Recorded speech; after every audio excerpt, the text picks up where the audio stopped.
Ryan ലച്ചുവിനും ചേർത്ത് പിടിച്ചതും ലച്ചു ഉയർന്ന ഹൃദയമിടിപ്പോടെ അവന്റെ മുഖത്തേക്ക് നോക്കി. കേൾക്കാൻ പാടില്ലാത്തതെന്തോ കേൾക്കാൻ പോകുന്ന പോലെ അവളൊന്ന് വിറച്ചു. ആ എന്താ കിച്ചുവേട്ടാ? ചുറ്റും നിൽക്കുന്ന എല്ലാരെയും ഒന്ന് നോക്കിക്കൊണ്ട് അവൾ അവന്റെ മുഖത്തേക്ക് നോക്കി ചോദിച്ചു. അവൻ ലച്ചുവിനെ ഒന്നുകൂടെ അവനിലേക്ക് ചേർത്ത് നിർത്തി. നമുക്കൊന്ന് നിന്റെ വീട്ടിൽ പോയിട്ട് വരാം. റയാനിഷ് ചോദിച്ചതും ലച്ചുവിന്റെ കണ്ണുകൾ നിറഞ്ഞു. അവളിൽ നിന്ന് തലയാട്ടി അവനിൽ നിന്നും മകന്നു. എന്താന്ന് പറ. എന്റെ ഏട്ടനെന്തെങ്കിലും? ഹരിയുടെ മുഖം മനസ്സിലേക്ക് വന്നതും അവനിൽ നിന്ന് മകന്നു നിന്നവൾ അവന്റെ നെഞ്ചിലേക്ക് തന്നെ ചാരി നിന്നുകൊണ്ട് ചോദിച്ചു. റയാനിഷ് ഒന്നുമില്ലെന്ന് തലയാട്ടിയതും ലച്ചുവിന്റെ ശരീരം കുഴഞ്ഞുകൊണ്ട് അവന്റെ ശരീരത്തിലൂടെ ഊർന്നിറങ്ങിയിരുന്നു. ശ്രീ വിളിക്കുന്നതിനൊപ്പം അവൻ ലച്ചുവിനെ 2 കൈകൾ കൊണ്ടും അടക്കി പിടിച്ചു. അപ്പോഴേക്കും എല്ലാവരും അവർക്ക് ചുറ്റും കൂടി. ലച്ചുവിനെ താങ്ങി പിടിച്ചുകൊണ്ട് അവൻ സെറ്റിയിലേക്കിരുന്നു. അവൾ അവനെ നെഞ്ചിലേക്ക് ചാരിയിരുത്തി. എല്ലാവരും അവരുടെ അടുത്തേക്ക് വന്നു. ലച്ചുവിന്റെ മുഖത്തേക്ക് സുഭദ്ര വെള്ളം തളിച്ചതും ലച്ചു കണ്ണുകൾ ചിമ്മി തുറന്നുകൊണ്ട് എല്ലാരെയും നോക്കി. കിച്ചുവേട്ടാ, എന്റെ ഏട്ടൻ? നിന്റെ ഏട്ടനൊന്നുമില്ല. അവന്റെ നേരെ തിരിഞ്ഞിരുന്ന അവൻ നോക്കി കരഞ്ഞുകൊണ്ട് ചോദിക്കുന്ന ലച്ചുവിന്റെ കണ്ണുനീർ തുടച്ചു കൊടുത്തോണ്ട് അവൻ പറഞ്ഞു. പിന്നെന്താ? എന്തിനാ വീട്ടിൽ പോണേ? എന്താണ് പ്രശ്നം? നിന്റെ അച്ഛനും അമ്മയ്ക്കും ഒരു ആക്സിഡന്റ്. കുഴപ്പമൊന്നുമില്ല, സീരിയസ് അല്ല. എന്നാലും അവിടെ നിന്ന് പോകണ്ടേ? റയാൻഷ് ഒന്നും മിണ്ടിരുന്ന് കണ്ടതും മറുപടി പറഞ്ഞത് വല്യച്ഛനാണ്. ആ വാക്കുകളിൽ ലച്ചു ഒന്ന് ഞെട്ടി. കണ്ണുകൾ ഒഴുകിയിറങ്ങി. ശരീരം പേടിയോടെ ഒന്ന് വിറച്ചു. അതറിഞ്ഞപ്പോലെ അടുത്തിരിക്കുന്നവന്റെ കൈ അവളുടെ കയ്യിൽ അമർത്തി പിടിച്ചു. ഒപ്പം അവൻ വല്യച്ഛനൊന്ന് നോക്കി. ഇത്ര നേരം ചാടിക്കളിച്ച തന്റെ നേരെ കൈ നീട്ടിയടിച്ച ആ മനുഷ്യനല്ല നിൽക്കുന്നത്. ആ മുഖഭാവവുമല്ല. റയാൻഷ് നീട്ടിയൊന്ന് ശ്വാസം വലിച്ചു വിട്ടു. പോകാം. റയാൻഷ് ചോദിച്ചതും ലച്ചു സെറ്റിയിൽ നിന്നും എഴുന്നേറ്റു. കണ്ണൊക്കെ നിറഞ്ഞ് തുളുമ്പുന്നുണ്ട്. എത്രയ്ക്കായാലും അച്ഛനാണ്, അമ്മയാണ്. പ്രസവിച്ചില്ലെങ്കിലും ആ സ്ഥാനത്താണ് അവർ. എല്ലാവരുടെയും കണ്ണുകളിൽ അവളുടെയും ഹരിയുടെയും അമ്മ. കുഴപ്പമൊന്നുമില്ലല്ലോ അല്ലേ? എഴുന്നേറ്റുന്ന പുറത്തേക്ക് നടക്കുമ്പോൾ ലച്ചു എല്ലാരെയും ഒന്ന് നോക്കിക്കൊണ്ട് റയാൻഷിനെ നേരെ നിന്നോട് ചോദിച്ചു. അവൻ ഇരുന്ന് തലയാട്ടി ലച്ചുവിന്റെ കൈ പിടിച്ച് മുന്നോട്ട് നടന്നു. ലച്ചുവിനെ സെറ്റിലേക്ക് കയറ്റിയിരുത്തി ഡോർ അടച്ചുകൊണ്ട് അവൻ പിന്നിലേക്ക് തിരിഞ്ഞു നോക്കി. എല്ലാവരും അവർ തന്നെ നോക്കി നിൽക്കുകയാണ്. ഞങ്ങൾ വീട്ടിലേക്ക് വന്നോളാം. നീ ഇവിടെ കൊണ്ട് ഹോസ്പിറ്റലിലേക്ക് പോയിട്ട് വാ. മുത്തച്ഛൻ പറയുമ്പോൾ റയാൻഷ് തലയാട്ടി ഡ്രൈവിംഗ് സീറ്റിലേക്ക് കയറി. എല്ലാവരും ആ കാർ പോന്ന് നോക്കിയിരുന്നു. ഇനിയിപ്പോ ഏട്ടന് പ്രശ്നമൊന്നും ഉണ്ടാവില്ല. ആരുടെ മുന്നിലാണ് തോൽക്കാൻ മടി? ആ ആളിന്ന് ജീവനോടെ ഇല്ലല്ലോ അല്ലേ? ആ ഇറങ്ങിപ്പോയവൾ അനാഥയായില്ലേ? റയാൻഷിന്റെ കാർ കണ്ണിൽ നിന്നും മറിഞ്ഞതും റയാൻഷിന്റെ അച്ഛൻ വാസുദേവിന്റെ മുഖത്തേക്ക് നോക്കി പറഞ്ഞു. ഒരു നിമിഷം എല്ലാവരും ഒന്ന് പകച്ചു. സത്യത്തിൽ അവിടെ നിൽക്കുന്ന എല്ലാവർക്കും ഒന്നും ലച്ചുവിന്റെ അച്ഛനും അമ്മയും മരിച്ചില്ലെന്നറിയില്ലായിരുന്നു. പെട്ടെന്ന് അങ്ങനെ കേട്ടപ്പോൾ അവരൊക്കെ ഒന്ന് പകച്ചുപോയി. വാസുദേവ് ഒന്നും മിണ്ടിയില്ല. മിണ്ടാതാകത്തേക്ക് നടന്നു. പറയാനൊന്നും തന്നെയില്ല. എന്താണ് പറയേണ്ടത്? അമ്മേ, റോഷ്നി സങ്കടത്തോടെ സുഭദ്രയെ വിളിച്ചു. കുറച്ചു നിമിഷങ്ങൾക്ക് മുൻപ് ഇറങ്ങിപ്പോയവൾ ഇതറിഞ്ഞാൽ എങ്ങനെ പ്രതികരിക്കുമെന്നറിയാതെ പകച്ചു നിൽക്കില്ലേ? സങ്കടാവില്ലേ? പോയി ഡ്രസ്സ് മാറ്റി വാ. വെച്ച് ഹോസ്പിറ്റലിൽ നിന്ന് വരുമ്പോൾ നമ്മൾ അവിടെ വേണം. ഇനി അവൾക്ക് നമ്മളല്ലേ ഉള്ളൂ. കണ്ണിൽ വെള്ളം നിറച്ചുകൊണ്ട് സുഭദ്ര പറയുമ്പോൾ റോഷ്നി അകത്തേക്ക് നടന്നു. എല്ലാവരും ഡ്രസ്സ് മാറി ലച്ചുവിന്റെ വീട്ടിലേക്ക് പോകാൻ തയ്യാറെടുത്തു. ഹോസ്പിറ്റലിൽ കാർ നിർത്തിയതും ലച്ചു ഇറങ്ങി. ഇവിടെ നിൽക്ക്, ഞാൻ കാർ പാർക്ക് ചെയ്തിട്ട് വരാം. റയാൻഷ് പറയുമ്പോൾ ലച്ചു തല കുലുക്കി. കണ്ണുനീർ കൊണ്ട് കാഴ്ച മറച്ചു. ഇപ്പോഴും തലയൊക്കെ ചുറ്റുന്ന പോലെ ആകെ ഒരു വിറയൽ. മുകളിലേക്ക് നോക്കിയാൽ എത്ര നിലയുണ്ടെന്ന് പോലും കാണാത്ത ഹോസ്പിറ്റലിൽ കണ്ടതും ലച്ചു ഒന്ന് പിന്നിലേക്ക് പോയി. കണ്ണിൽ ഇരുട്ട് കയറുന്നതിനൊപ്പം തന്നെ അവളെ ഒരു ഭയം പിടികൂടി. ഇത്ര വലിയ ഹോസ്പിറ്റൽ കണ്ടപ്പോൾ തന്നെ ആകെ ഒരു വിറയൽ. വീഴാൻ പിന്നിലേക്ക് പോയവളുടെ ഇടുപ്പിലൊരു കൈ മുറുകി അവരെ നെഞ്ചിലേക്ക് ചേർത്ത് പിടിച്ചു. ഒന്നുമില്ല കേട്ടോ. തളർന്ന മിഴികൾ കൊണ്ട് വലിച്ചു തുറക്കാൻ ശ്രമിച്ചുകൊണ്ട് ലച്ചു അവന്റെ മുഖത്തേക്ക് നോക്കുമ്പോൾ അവൻ പറഞ്ഞു. ലച്ചു അവനെ നെഞ്ചിലേക്ക് ചാരി നിന്നു. അവളെ ചേർത്ത് പിടിച്ചുകൊണ്ട് റയാൻഷ് മുന്നോട്ട് നടന്നു. നേരെ ഹരിയുടെ നമ്പറിൽ വിളിച്ച റയാൻഷ് മുന്നോട്ട് നടന്നു.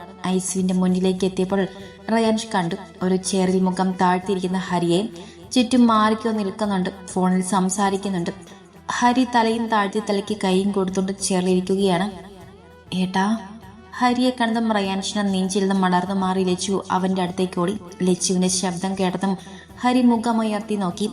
അവന്റെ അടുത്തേക്ക് ഓടി വരുന്നവളെ കണ്ടതും ഹരി ഇരുന്നിടത്തുനിന്നും എഴുന്നേറ്റു. ലച്ചു അവനെ നെഞ്ചിലേക്ക് വീണ് പൊട്ടിക്കരഞ്ഞു. ഹരി കണ്ണും നിറച്ചുകൊണ്ട് അവളുടെ തലയിൽ പതിയെ തലോടി. റയാൻഷിനെ നോക്കി. അവരെ 2 പേരെയും നോക്കി ആ നിൽപ്പ് നിൽക്കുകയാണ് അവൻ. അച്ഛനും അമ്മയ്ക്കും കുഴപ്പമൊന്നുമില്ലല്ലോ ഏട്ടാ? പറഞ്ഞ് പൂർത്തിയാക്കിയില്ല. അതിനു മുൻപ് ഐസിയുവിന്റെ വാതിൽ തുറന്ന് തൂവെള്ളം നിറത്തിലുള്ള തുണിക്കണ്ട് മൂടിയ ശരീരം പുറത്തേക്ക് കൊണ്ടുവന്നു. ലച്ചു തളർച്ചയുടെ ഹരിയുടെ നെഞ്ചിൽ നിന്നും ഊർന്നു പോയതും റയാൻഷ് അവളെ താങ്ങിയതും ഹരി ഞെട്ടനെ നിൽക്കുകയാണ്. ഒന്നനങ്ങാൻ പോലും ചെയ്യാതെ. രൂപ ആക്സിഡന്റ് സ്ഥലത്ത് വെച്ച് തന്നെ പോയി. മാധവന് സീരിയസ് ആയതും ഹോസ്പിറ്റലിൽ എത്തിയപ്പോഴേക്കും പോയി. അടുത്ത് 4 ഫോൺ സംസാരിക്കുന്നത് റയാൻഷ് മാത്രമല്ല ലച്ചുവും കേട്ടു. ഒരു പൊട്ടിക്കരച്ചിലോടെ റയാൻഷിന് നെഞ്ചിലേക്ക് ലച്ചു വീഴുമ്പോൾ അവൻ 2 കൈകൾ കൊണ്ടും അവളെ അടക്കി പിടിച്ചു. പോയി. റയാൻഷിന് മുഖത്തേക്ക് നോക്കി ലച്ചു കരഞ്ഞുകൊണ്ട് പറയുമ്പോൾ അവന്റെ കണ്ണുകൾ നിറഞ്ഞു. എത്രയ്ക്കായാലും അവളുടെ അച്ഛനല്ലേ, എത്രയ്ക്ക് ദ്രോഹിച്ചാലും ഈ ലോകത്തുനിന്ന് പോയെന്ന് പറയുമ്പോൾ അവളെപ്പോലെ പാപം പിടിച്ച ഒരു മകൾക്കത് സഹിക്കാവുന്നതിലും അപ്പുറമാണെന്ന് അവൻ അറിയാമായിരുന്നു. മാധവന്റെ ബോഡി കൊണ്ട് മുന്നോട്ട് നടക്കുമ്പോൾ ഹരി ഒന്ന് തിരിഞ്ഞു നോക്കി. റയാൻഷിന്റെ നെഞ്ചിൽ നിന്ന് ഊർന്നു പോയി ലച്ചുവിനെ കയ്യിൽ കോരിയെടുക്കുന്നവനെ കണ്ടും ഹരി അവിടെ അടുത്തേക്ക് തിരിഞ്ഞു നടന്നു. നീ അങ്ങോട്ട് ചെന്നോ, ഞാൻ ഇവൾക്കൊരു ട്രിപ്പ് ഇട്ടിട്ട് വരാം. വാടി തളർന്നുകൊണ്ട് ബോധമില്ലാതെ അവനെ നെഞ്ചിൽ കിടക്കുന്നവളെ നോക്കി റയാൻഷ് ഹരിയോട് പറയുമ്പോൾ ഹരി ഒന്ന് മൂടിക്കൊണ്ട് തിരിഞ്ഞു നടന്നു. കണ്ണുനീർ കാഴ്ച മറിക്കുമ്പോൾ അവന്റെ ഉള്ളിൽ നിന്നും ഒരു തേങ്ങൽ പുറത്തേക്ക് വന്നു. ഈ ഭൂമിയിൽ അവൻ ഒറ്റയ്ക്കായതുപോലെ ചുറ്റുമുള്ള എല്ലാവർക്കും തുണയുണ്ട്. അവര് മാത്രം ആരുമില്ലാത്ത പോലെ അനാഥനായി.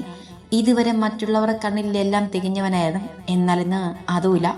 നിറഞ്ഞു വന്ന് കണ്ണുകൾ തുടച്ചു മാറ്റിക്കൊണ്ട് അവൻ വേഗത്തിൽ മുന്നോട്ട് നടന്നു. ജനൽ കമ്പിൽ പിടിച്ചു ലച്ചു പുറത്തേക്ക് നോക്കി. തൊടിയിൽ കത്തിയമർന്ന 2 ചില. കണ്ണുനീരില്ലാതെ കണ്ണുകളൊക്കെ വരണ്ടുണങ്ങിയിട്ടുണ്ട്. കണ്ണും മുഖമൊക്കെ ചുവന്ന് വെങ്ങി ആകെ കോലം കയറ്റിയിട്ടുണ്ട്.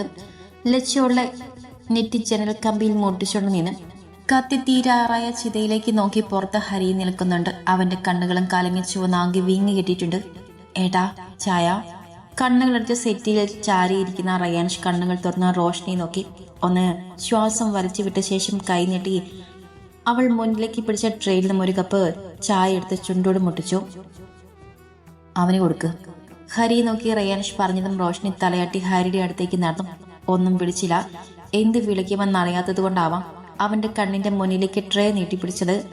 കത്തിത്തീരായ ചിതയിലേക്ക് നോക്കി നിന്നിരുന്നവന്റെ കണ്ണ് ട്രേയിലേക്കും അത് നീട്ടിപ്പിടിച്ച റോഷ്നിയുടെ മുഖത്തേക്ക് നീണ്ടു. അവൻ വേണ്ടെന്ന് തലയാട്ടി. ഇന്നലെ മുതലൊന്നും കഴിച്ചില്ലല്ലോ, ഇത് കുടിച്ചോ? റോഷ്നി ട്രേ പിന്നിലേക്ക് നീക്കാതെ അവൻ നേരെ നീട്ടിപ്പിടിച്ചുകൊണ്ട് പറഞ്ഞു. ഹരിയുടെ ചുവന്ന കണ്ണുകൾ നിറഞ്ഞു. അത് മുന്നിൽ നിൽക്കുന്നവൾ കാണാതിരിക്കാൻ അവൻ വേഗം മുഖം താഴ്ത്തി. റോഷ്നി 1-2 നിമിഷം അവിടെ നിന്നെങ്കിലും പിന്നെ തിരിഞ്ഞു നടന്നു. ആ ഏട്ടൻ കുടിച്ചില്ല. തിരിച്ചു വരുമ്പോൾ റോഷ്നി റയാൻഷിനെ നോക്കി പറഞ്ഞു. അതിനവനൊന്ന് മൂളി. സമയം വീണ്ടും നീങ്ങിക്കൊണ്ടിരുന്നു.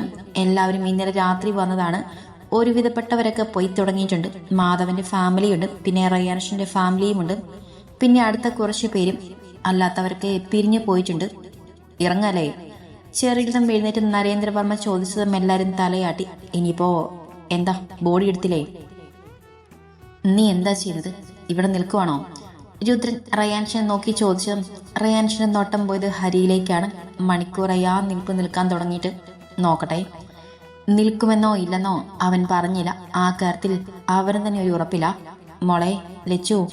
ജനൽ കമ്പിയിൽ മുഖം മുട്ടിച്ച് നിന്നിരുന്നവൾ മുഖമുയർത്തി തിരിഞ്ഞു നോക്കി. പിന്നിൽ സുഭദ്രയും റോഷ്നിയും രാഗിണിയും വല്യമൊക്കെയുണ്ട്. ആരുടെ മുഖത്തും ദേഷ്യമില്ല, സഹതാപമായിരിക്കുമെന്ന് ലച്ചുവിന് ഉറപ്പുണ്ട്. അനാഥയായില്ലേ? ആ വാക്ക് ഓർമ്മയിലേക്ക് വന്നതും അവളുടെ കണ്ണുകൾ നിറഞ്ഞു വന്നു. ഞങ്ങൾ ഇറങ്ങട്ടെ? ലച്ചുവിന്റെ കയ്യിൽ മുറുക്ക പിടിച്ചുകൊണ്ട് സുഭദ്ര ചോദിച്ചു. ലച്ചു അതിനൊന്ന് തല കുലുക്കി. സുഭദ്ര ലച്ചുവിനെ കെട്ടിപ്പിടിച്ചുകൊണ്ട് നെറ്റിയിലൊന്ന് മൂത്തി. കുറച്ചു ദിവസം ഇവിടെ നിന്നോട്ടോ, ഞങ്ങൾ ഇടയ്ക്ക് വരാം. സുഭദ്ര അവളിൽ നിന്നും അകന്നു മാറുമ്പോൾ പറഞ്ഞു. ലച്ചു അതിനൊന്ന് തലയാട്ടി. വല്യമ്മയും അപ്പച്ചിയും ഒക്കെ പോവുകയാണെന്ന് പറഞ്ഞുകൊണ്ട് റൂമിൽ നിന്നും ഇറങ്ങി. റൂമിൽ ലച്ചുവും സുഭദ്രയും റോഷ്നിയും മാത്രമായി. വാതിൽക്കൽ അവന്റെ ലച്ചുവിനെ നോക്കിക്കൊണ്ട് അവനും നിൽക്കുന്നുണ്ടായിരുന്നു. ഭക്ഷണമൊക്കെ കഴിക്കണം കേട്ടോ. പോയവർ പോയി. ഇനി എന്ത് കാണിച്ചിട്ടും അവർ മടങ്ങി വരില്ലല്ലോ. ഭൂമിയിലുള്ളവർക്ക് ജീവിക്കണ്ടേ? സുഭദ്ര പറയുമ്പോൾ ലച്ചു ഒന്നും മിണ്ടാതെ നിറഞ്ഞ കണ്ണുകളോടെ അവരെ നോക്ക മാത്രം ചെയ്തു. എന്നാ അമ്മ ഇറങ്ങട്ടെ, എന്താവശ്യമുണ്ടെങ്കിലും വിളിക്കണം കേട്ടോ, അമ്മ ഓടി വരാം. സുഭദ്ര ലച്ചുവിന്റെ കവളിലൂടെ ഒഴുകിയിറങ്ങുന്ന കണ്ണുനീർ തുടച്ചു കൊടുത്തുകൊണ്ട് പറഞ്ഞു. ലച്ചു അതിൽ നിന്നും തലയാട്ടി കാണിച്ചു കൊടുത്തു. സുഭദ്ര തിരിഞ്ഞു നടന്നു. ലച്ചുവിന്റെ മുന്നിൽ റോഷ്നി വന്നതും അവളുടെ നോട്ടം റോഷ്നിയിലേക്ക് നീണ്ടു. പോയി വരട്ടെ ഏട്ടത്തി. ഒത്തിരി സ്നേഹത്തോടെ റോഷ്നി ലച്ചുവിനെ മുഖത്ത് നോക്കി ചോദിച്ചു. ലച്ചു കരഞ്ഞുകൊണ്ട് തല കുലുക്കി. റോഷ്നി ലച്ചുവിനെ കെട്ടിപ്പിടിച്ചതും ലച്ചു ഉറക്ക കരഞ്ഞു.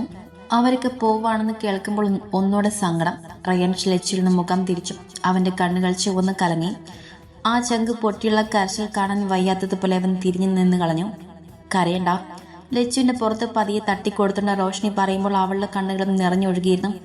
ഒരു തുള്ളി ദേഷ്യം പോലും ഇല്ലാതെ റോഷ്നി ലച്ചുവിനെ മൂർക്ക കെട്ടിപ്പിടിച്ചു. നാളെ വരാം. ലച്ചുവിൻ്റെ മുഖം അമർത്തി തുടച്ചുകൊണ്ട് റോഷ്നി പറയുമ്പോൾ അവളൊന്ന് മൂളി. റോഷ്നി തിരിഞ്ഞു നടന്നു. വാതിലുകൾ തന്നെ റയാൻഷ് നിൽക്കുന്നുണ്ട്. തിരിഞ്ഞാണ് നിൽക്കുന്നത്. റോഷ്നി അവനെ നോക്കി പുറത്തേക്ക് നടന്നതും റയാൻഷ് റൂമിലേക്ക് കയറി. ആ സമയത്താണ് ലച്ചു അവനെ കാണുന്നത്. അവൾക്ക് കൂടുതൽ സങ്കടം വന്നു. റയാൻഷ് തിരിഞ്ഞിന്ന് വാതിൽ ലോക്കാക്കുമ്പോൾ വയറിൽ ഒരു 2 കൈ അമർന്നു. അവന്റെ മുതുകിൽ ലച്ചുവിന്റെ കവിൾ അമർന്നു. കിച്ചുവേട്ടനും പോവാണോ? തേങ്ങിക്കൊണ്ടവൾ കരച്ചിലിനിടയിലും ചോദിക്കുമ്പോൾ റയാൻഷിന്റെ കൈകൾ രണ്ടും അവളുടെ വയറിൽ ചുറ്റിയിരിക്കുന്ന കൈകളിൽ അമർന്നു. എല്ലാവരും യാത്ര പറയാൻ വേണ്ടിയാണ് അവളെ അടുത്തേക്ക് വരുന്നത്. അതുപോലെ അവരും യാത്ര പറയാൻ വന്നതാണോ എന്നാണ് അവൾ ചിന്തിച്ചത്. പിന്നെ ഇന്നലെ രാത്രി ഹോസ്പിറ്റലിൽ നിന്ന് വീട്ടിലേക്ക് വന്നതിന് ശേഷം അവനെ കണ്ടിട്ടുമില്ല. അതിൻ്റെ ഒരു സങ്കടമുണ്ട്. റയാൻഷ് തിരിഞ്ഞു നിന്ന് ലച്ചുവിനെ നോക്കി. അവളുടെ കൈകൾ രണ്ടും അപ്പോഴും അവനെ ചുറ്റിപ്പിടിച്ചിരുന്നു. റയാൻഷ് ഒന്നും മിണ്ടാതെ അവളെ അവനെ നെഞ്ചിലേക്ക് ചേർത്ത് നിർത്തി. ലച്ചു കരഞ്ഞുകൊണ്ട് അവനെ നെഞ്ചിലേക്ക് ചാരി. പോവാണോ? അവൻ പോവാണോ എന്നാണ് അവൾ ചോദിക്കുന്നത് മനസ്സിലായതും അവൾ മുഖമുയർത്തി അവനെ നിന്ന് നോക്കി.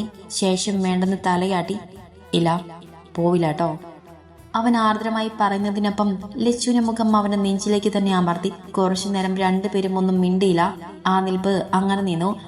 കുറച്ചു കഴിഞ്ഞതും റയാൻഷ് ലച്ചുവിനെ കയ്യിൽ കോരിയെടുത്ത് ബെഡിലേക്ക് കിടത്തി. ഒപ്പം അവനും കിടന്നു. ഉറങ്ങിക്കോ. രാത്രിയൊന്നും ഒരുപോലെ കണ്ണടയ്ക്കാതെ കരഞ്ഞു തളർന്ന് കിടന്നവളെ ഓർത്തുകൊണ്ട് അവൻ പറഞ്ഞു. ലച്ചു അവനെ നെഞ്ചിലേക്ക് ചേർന്ന് കിടന്നുകൊണ്ട് കണ്ണുകൾ അടച്ചു. ക്ഷീണം കൊണ്ടാവാം അടഞ്ഞ കണ്ണുകളിൽ വേഗം ഉറക്കം പിടിച്ചു. ലച്ചു ഉറങ്ങിയത് റയാൻഷ് അവളെ നെറ്റിലൊന്ന് ചുംബിച്ചുകൊണ്ട് എഴുന്നേറ്റു.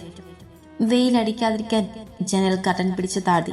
AC ഓണാക്കി അഡ്ജസ്റ്റ് ചെയ്ത് അവൻ വാതിലടച്ച് പുറത്തേക്ക് നടന്നു. ഹാളിലെ സെറ്റിൽ ചാരിയിരിക്കുന്ന ഹരിയുടെ അടുത്തേക്ക് പോയിരുന്നു. ആ വീട്ടിലപ്പോൾ മാധവന്റെ ആളുകൾ മാത്രമാണുള്ളത്. വേറെ ആരുമില്ല. മാധവന്റെ ഏട്ടന്മാരൊക്കെ റയാൻഷിനെ നോക്കുന്നുണ്ട്. ഇതുവരെ ഈ ബന്ധത്തിൽ അവർക്കൊന്നും ഒരു ഉറപ്പും ഉണ്ടായിരുന്നില്ല. 6 മാസം കഴിഞ്ഞാൽ പിരിയാൻ പോകുന്ന ഒരു ബന്ധം അത്രയേ ഉണ്ടായിരുന്നുള്ളൂ. എന്നാൽ ഇന്ന് അങ്ങനെയില്ലെന്ന് അവർക്കൊക്കെ ബോധ്യമായി. ഹരി, റയാൻഷ് വിളിച്ചതും ഹരി കണ്ണുകൾ തുറന്ന റയാൻഷിനൊന്ന് നോക്കി. ലച്ചോടെ കിടക്കുന്നുണ്ട്. ആ റൂമിൽ പോയി നിന്ന് കിടന്നു. തലവേദന മാറട്ടെ. ഹരിയുടെ നെറ്റിലിരിക്കുന്ന കൈകളിലേക്ക് നോക്കിക്കൊണ്ട് റയാൻഷ് പറയുമ്പോൾ ഹരി ഒന്ന് മൂളി. നിനക്ക് എന്തെങ്കിലും കഴിച്ചോടെ? നീ കഴിച്ചോ? ഹരിയുടെ തിരിച്ചുള്ള ചോദ്യത്തിൽ റയാൻഷ് അവനിൽ നിന്ന് മുഖം തിരിച്ചു. ഹരി നേരെ ലച്ചു കിടക്കുന്ന റൂമിലേക്ക് നടന്നു. അവന്റെ റൂമിലൊക്കെ കുട്ടികളെ ഉറക്കാൻ കിടത്തിയിരിക്കുകയാണ്. അതുകൊണ്ടാണ് റയാൻഷ് കണ്ടറിഞ്ഞു പറഞ്ഞതാണ്. ഹരി പോയതും റയാൻഷ് സെറ്റിൽ ചാരി കണ്ണുകൾ അടച്ചു. മാധവന്റെ ഏട്ടന്മാരും അവരുടെ ഭാര്യമാരും മക്കളുമൊക്കെ അവിടെയുണ്ട്. വീടുകളൊക്കെ അടുത്താണെങ്കിലും ആരും അവിടെ ഇട്ടിട്ട് പോയിട്ടില്ല. എല്ലാരും പ്രതീക്ഷിക്കാതെ കഴിഞ്ഞു പോയ സങ്കടത്തിലാണ്. മഹേഷേട്ടാ, മാധവന്റെ ഏട്ടനെ അദ്ദേഹത്തിന്റെ ഭാര്യ വിളിച്ചതും അദ്ദേഹം കണ്ണുകൾ തുറന്ന് അവരെ നിന്ന് നോക്കി. എല്ലാം ഉണ്ടാക്കി വെച്ചിട്ടുണ്ട്. ആരെങ്കിലും വന്നു വലതും കഴിക്ക്. എന്നതിന് മുതൽ ആരും ഒന്നും കഴിക്കുന്നില്ലല്ലോ. പിന്നെ എന്തിനാ ഇതൊക്കെ ഉണ്ടാക്കി വെച്ചിരിക്കുന്നത്? അവർ ദേഷ്യത്തിലും സങ്കടത്തിലും പറയുമ്പോൾ അദ്ദേഹം ഒന്നും മിണ്ടാതെ അവർ നോക്കുക മാത്രം ചെയ്തു. മഹേഷേട്ടാ, ഒന്നും വേണ്ട സുമേ, ഒന്നും ഇറങ്ങില്ല. നിറഞ്ഞ കണ്ണുകളോടെ അദ്ദേഹം പറഞ്ഞു. എത്രയ്ക്കായാലും അനിയനല്ലേ, പോയിട്ട് വരട്ടെ ഏട്ടാ പറഞ്ഞുകൊണ്ട് കൺമുന്നിൽ കാറിൽ കയറി പോയവരാണ്. മഹേഷ് തലയെന്ന് കുടഞ്ഞു. എന്നാ ഈ ചായ എങ്കിലും കുടിക്ക്. മരുന്നും ഗുളികയൊക്കെ കുടിക്കാനുള്ളതാണ്, മറക്കണ്ട. ട്രെയിൽ നിന്ന് ഒരു ഗ്ലാസ് ചായ അദ്ദേഹത്തിന് നേരെ നീട്ടിക്കൊണ്ട് പറയുമ്പോൾ അദ്ദേഹം ചായ ഗ്ലാസ് കയ്യിലെടുത്തു. അവന് കൊടുത്തോ? നേരെ മുന്നിലുള്ള സെറ്റിൽ കണ്ണുകളടച്ച് സെറ്റിലേക്ക് ചാരിയിരിക്കുന്നവനെ നോക്കി അദ്ദേഹം സുമയോട് ചോദിച്ചു. അതിനവർ ഇല്ലെന്ന് തലയാട്ടി. ഞാനങ്ങനെ ആ ചെറുക്കൻ നമ്മളൊക്കെ അടുപ്പിക്കോ? നീ പോയി കൊണ്ടു കൊടുക്ക്. അദ്ദേഹം പറഞ്ഞതും അവർ ട്രെയുമായി മുന്നോട്ട് നടന്നു. മരുമകനാണ്, പക്ഷേ അങ്ങനെയൊന്നും മനസ്സിലില്ല ബന്ധം പിരിയാൻ. അല്ലെങ്കിൽ പിരിഞ്ഞു നിൽക്കുന്ന ഒരു ബന്ധം, അതാണല്ലോ എല്ലാവരുടെയും ഉള്ളിൽ. അതിൽ ചിലർക്കൊക്കെ ഇപ്പം ഏകദേശം കാര്യങ്ങളൊക്കെ മനസ്സിലായി കാണും. ബാക്കിയുള്ളവർക്കൊന്നും മനസ്സിലായി കാണില്ല. റയാൻഷിനെ അത്രമേൽ ശ്രദ്ധിച്ചു കാണില്ല. റയാൻഷ് പിന്നിൽ നിന്ന് മഹേഷാണ് വിളിച്ചത്. സുമാവനെ നോക്കി നിൽക്കുക മാത്രമാണ് ചെയ്തത്. മഹേഷ് വിളിച്ചതും റയാൻഷ് കണ്ണുകൾ തുറന്ന് അവന്റെ മുന്നിൽ നിൽക്കുന്ന സുമയെന്ന് നോക്കി. അവന്റെ കണ്ണുകളൊക്കെ ചുവന്ന് കലങ്ങിയിരുന്നു. ഒരു രാത്രി ഉറങ്ങാതെ അങ്ങോട്ടും ഇങ്ങോട്ടും നടന്നിരുന്നും നേരം വിളിപ്പിച്ചതാണ്. ഇപ്പോ ഒന്ന് ഇരുന്നപ്പോൾ കണ്ണുകളിൽ ഉറക്കം മൂടുന്ന ഒരവസ്ഥ. ചായ. സുമ കയ്യിലുള്ള ട്രേ അവനെ നേരെ നീട്ടിക്കൊണ്ടു പറഞ്ഞു. അവൻ അതിൽ നിന്നും ഒരു കപ്പ് കയ്യിലെടുത്തു. അപ്പം കണ്ണുകളൊന്ന് വെട്ടിത്തിളച്ചുകൊണ്ട് കാഴ്ച ശരിയാക്കി. സുമ അവനിന്ന് നോക്കിക്കൊണ്ട് തിരിഞ്ഞു നടന്നു. മഹേഷിന്റെ കണ്ണുകൾ അപ്പോഴും അവനിൽ മാത്രമായിരുന്നു. ഇന്നലെ ഹോസ്പിറ്റലിൽ വന്നിരുന്നു. ബോഡിക്കൊപ്പം വീട്ടിലേക്ക് വന്നു. കരഞ്ഞു തളർന്ന ലച്ചുവിനെ ചേർത്ത് പിടിച്ചുകൊണ്ട് അതിൽ യാതൊരു ഇഷ്ടക്കേടും കണ്ടില്ല. വീട്ടിലുള്ള എല്ലാവരും വന്നിരുന്നു. ബോഡി എടുത്ത ശേഷം കുറച്ച് നിമിഷങ്ങൾക്ക് മുൻപാണ് അവരൊക്കെ പോയത്. എല്ലാത്തിനും മുന്നിൽ ഓടി നടക്കാൻ മരുമകൻ എന്ന സ്ഥാനത്ത് റയാൻഷ് ഉണ്ടായിരുന്നു. മഹേഷിന്റെ കണ്ണുകളിൽ അവനെ നോക്കിയിരിക്കെ ബഹുമാനം അലയടിച്ചു. റയാൻഷിന് ഭക്ഷണം വിളമ്പട്ടെ? പോകുന്ന പോക്കിലൊന്ന് തിരിഞ്ഞു നോക്കിക്കൊണ്ട് സുമ ചോദിക്കുമ്പോൾ റയാൻഷ് അവരെ നോക്കി വേണ്ടെന്ന് തലയാട്ടി. റയാൻഷ് കഴിച്ചോളൂ, ഭക്ഷണമൊക്കെ ഉണ്ടാക്കിയിട്ടുണ്ട്. ഇന്നലെ മുതൽ ഒന്നും കഴിച്ചിട്ടില്ലല്ലോ. ഹരിയും ലച്ചും ഉറങ്ങി എഴുന്നേൽക്കട്ടെ, അപ്പൊ കഴിക്കും. താൻ വാ, കഴിക്കാം. വേണ്ടെങ്കിൽ വിശപ്പില്ല.